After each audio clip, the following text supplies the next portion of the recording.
Goeiemôre vriende, dit is vandag Woensdag die 28ste Januarie. Kan julle glo? Dis alweer die einde van die eerste maand, né? Die tyd gaan hom net vinnig verby. Kom ons raak net so vir 'n wyle stil. Here, baie dankie vir die groot voorreg wat ons het om sommer net altyd so met U te praat. Here, ons sê dit so baie vir mekaar. Maar Here, dat ons vrye toegang het tot die Koning van die heelal. Here, ons weet nie eers wat beteken die woorde wanneer ons dit sê nie. Die eienaar van die heelal, die skepper van die heelal. Here, waarvan praat ons? Here, U moet ons vergewe dat ons eintlik met ons piep klein verstandjies enigsins probeer om U te omvat. Enigsins ons kan nie. Ons kan nie eens amper. Maar Here, dat U as hierdie skepper God, niemand kom by U nie. Dat ons, Here, toegang tot U het. Here, dit is 'n wonderwerk. En ek kom sê vir U dankie vir U hart. Dankie vir U omgee. Dankie vir U daar wees. Dankie, Here, dat ons met alles na U toe kan kom. En Here, ons kan nie altyd sien hoe werk U goed nie, maar soos ons al baie keer vir mekaar gesê het, ons sien maar die agterkant van 'n tapisserie. Dis de mekaar, dis drade wat hang, dis chaos, maar die oomblik as jy daai tapisserie omdraai en die voorkant kyk, het hy 'n baie mooi patroon en baie dankie daarvoor, Vader. Amen. Vriende, mag daar vir julle genade en vrede en oorvloed wees, omdat julle God ken, Jesus ken en die Heilige Gees ken. Vriende, ons is nou by 'n nuwe boek van Paulus, 'n brief van Paulus. Dis die eerste brief van Tessalonisense. Ons het klaargemaak met die brief van Kolossense, 'n wonderlike brief gewees. As ons so 'n bietjie kyk na die agtergrond of die konteks van Tessalonisense, dan sien ons Paulus se medewerkers Silvanus en Timoteus het Tessalonika besoek vroeg in 50 na Christus. Dit is belangrik dat ou na hierdie datum ook kyk, liewe vriende. Hulle was net 'n paar weke daar toe hulle moes pad gee omdat mense oproerig geraak het oor hulle. As ons nou Handelinge 17:1-7 gaan lees, julle kan dit daar kry, né? Paulus is bietjie bekommerd oor die gemeente in Tessalonika en daarom stuur hy Timoteus om te gaan kyk wat aangaan en om terug te rapporteer. Hy was bang dat die gemeente gedink het hy het vergeet van hulle en daarom skryf hy die brief om hom by 50 na Christus. Nee, hy skryf die brief om nog aan te vul wat in hulle geloof ontbreek is. Nou gaan kyk 'n bietjie wat die ouens vir ons sê. Nou Tessalonika, liewe vriende, was die hoofstad en ook die grootste stad van die provinsie van Macedonië, né? Dit was die belangrikste Romeinse hoofweg tussen Rome en die ooste en hulle het dit ook genoem Via Egnatia, wat deur die stad geloop het. Nou, Tessalonika was 'n baie bedrywige handelsstad gewees, een van die floreerendste handelssentrums op daai stadium wat jy gekry het. Die geleerdes gedink, daar is so omtrent 100,000 mense, meeste was Grieke gewees, en dan was daar Romeine en 'n paar Jode gewees, né? Dan, vriende, as ons nog verder 'n bietjie gaan kyk, dan sien ons dat hierdie stad, en hierdie kerk in hierdie stad was jonk, was onderdruk, en hulle is omring deur heidense en keiserlike kultus invloede, né? Jy moet die keiser aanbid, jy moet dit doen. Daar's afgode, hulle het ernstige vervolging beleef. Hulle het juis die afgode verlaat om God te volg, né?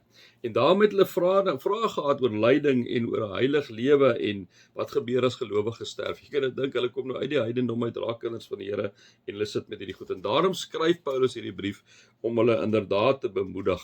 En hy prys hulle ook, liewe vriende, vir hulle geloof, hulle liefde en hulle volharding. So maar net so in kort, daar's nog baie meer, maar anders raak dit nou te lank as ons daaroor praat. Ek gaan nog steeds aan, vriende, so ek gaan so wat vers tot vers gaan, daar waar ons stop, daar gaan ons weer die volgende dag aan, soos julle nou al reeds weet ons doen. So kom ons lees 1 Tessalonisense 1 vanaf vers 1. Van Paulus, Silvanus en Timoteus, aan die gemeente van die Tessalonisense wat aan God die Vader en die Here Jesus Christus behoort. Genade en vrede vir julle, sê Paulus. Dit is 'n ongelooflike mooi begin. Dit is 'n brief, so duidelik 'n brief, né? Ons dank God altyd vir julle almal wanneer ons in ons gebede aan julle dink. Sonder ophou bring ons dan voor God ons Vader in herinnering die werk van julle geloof, die inspanning van julle liefde en die volharding van julle hoop op ons Here Jesus Christus. Nou vriende, kom ons stop net gou 'n bietjie daar. Ek sê altyd vriende, as jy so van hierdie briewe lees, is dit die ongelooflikste mooi stukke getuienis wat Paulus oor sulke gemeentes dikwels uitspreek, né?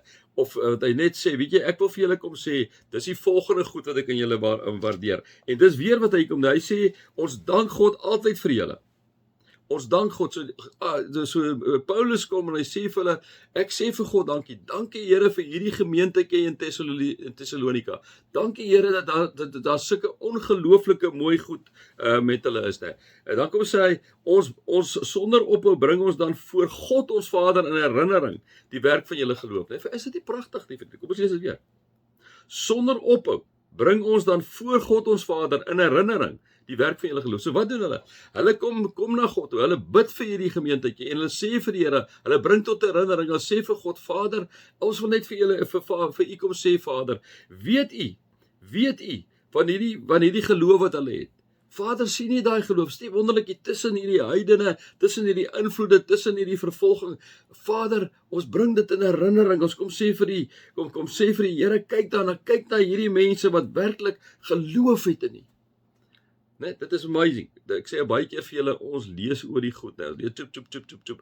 Maar vriende, jy moet 'n bietjie stil staan en baie keer van die verse maar 'n paar keer vir jouself sê, né? Sonder ophou. So, sonder ophou. Hy hou nie op nie. Paulus sê, ek hou nie op nie.